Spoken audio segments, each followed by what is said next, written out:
I am slowly gathering subscribers, and for that I thank you. And as a result, I have had to hire security for my excursions to try and find new stories.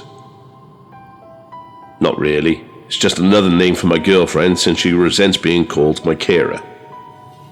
Anyhow, me and Kevin Costner went for a little jaunt over to Monmouth. This was to tick another castle off our Welsh castle list, and for me to stick my hooter into everyone's business and try to gather some stories. Monmouth is an interesting town, sitting directly on the border of Wales and England, and it has been prevalent since Roman times.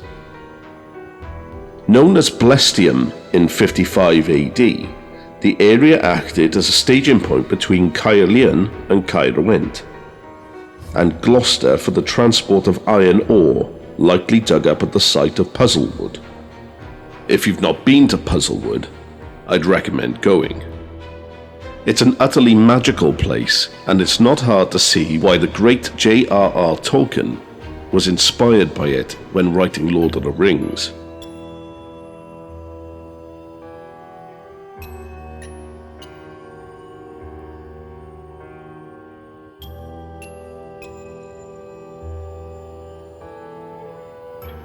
But back to Monmouth. Monmouth was also the site of Geoffrey of Monmouth. Geoffrey was knocking about 1,000 years after the Romans, but gave us his chronicles, the history of the kings of Britain, in which he highlighted an important, not just Welsh, but all of Britain figure, King Arthur. Although the legend of King Arthur is widely regarded as folklore and a symbol of courage against oppression under Anglo-Saxon rule, there is plenty of history to uncover in this town. Henry V was born in Monmouth Castle in 1387, and in the 15th century, the town featured heavily in the Wars of the Roses. In the 17th century, Monmouth was heavily involved in the English Civil War.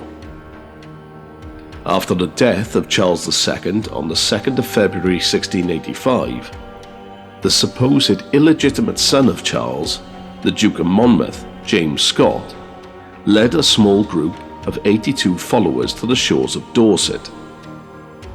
There, they raised an army of 4,000 mainly peasants and attempted to seize the throne. The Monmouth Rebellion, as it became known, was crushed quickly, and James went into hiding.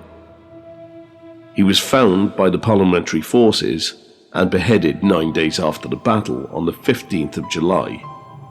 According to sources I've read on the internet, there are several tunnels under Monmouth where James Scott was apparently hiding when parliamentary forces found him. But back to our trip. We stopped in at the Punch House on the main street in Monmouth. Although we walked in with expectations of swinging at the nearest denizen that looked at us out of place, we were met with a beautiful modern pub with rustic period features. We ordered a drink and sat down before I was let off my leash to go sidle up to the bar and begin my interrogation of the nearest staff member. After looking acceptably terrified by the gorilla in the leather jacket, the barmaid quickly passed me off to the manager, who was only too delighted to talk to me about the ghostly goings-on at the property. She informed me that the pub was originally part of the town jail, and that many of the cells are still visible underground level. Looking online, however, I can't find references to a jail other than the town lockup, which is situated on the old bridge. Having said that, documents dating back to 1769 refer to a coaching inn called the Wine Vaults, and the name changed to the Punch House in 1832. It could be that the wine cellar was used as a temporary jail cell until the opening of Monmouth Prison in 1790. Within the bar itself, there is a door which leads to the hotel part of the pub, which is reported to be one of the cell doors. It certainly looks like a jail cell door. This also leads us to our first apparition. According to the landlady, on the top floor, the disturbing figure of a man in a jailer's uniform is seen walking the corridors from room to room holding a cudgel. Staff and visitors have reportedly got the sensation that he is a sinister presence and felt threatened, resulting in them hiding in their rooms away from him.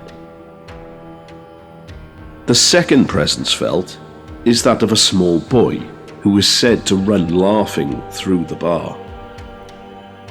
I was informed that the identity of the little boy was captured in a photograph of the punch house from the 1800s. Now, I'll be perfectly honest, they did give me a name, but the recording of my conversation did not come out too clearly, and I have some form of mental block at remembering names. For the first 6 months of my relationship to my girlfriend, I was calling her Derek. And finally, an intriguing piece of history in the centre of the bar. A solid piece of timber with a large crack through it. This beam is supposedly the spot of a man who committed suicide by hanging. The sudden drop caused the break in the beam, and ever since, on dark nights, visitors have seen the outline of a body swinging from that very spot. Well, that's all from us here at Dark Entertainment. I hope that you've enjoyed the episode. And if so, please remember to subscribe to the channel, slap the bell icon for all notifications, and hit the thumbs up since it really helps the channel grow. If you wish to contact me, feel free to drop a comment on the video. I aim to answer all comments in one way or another. Or you can find me on X or on Facebook. And if you have a suggestion for the channel, a location that you'd like me to look into, or a personal story that you'd like me to tell, feel free to message me at dark_entertainment@outlook.com. And remember, stay dark, stay creepy, and always laugh. Ta-ta!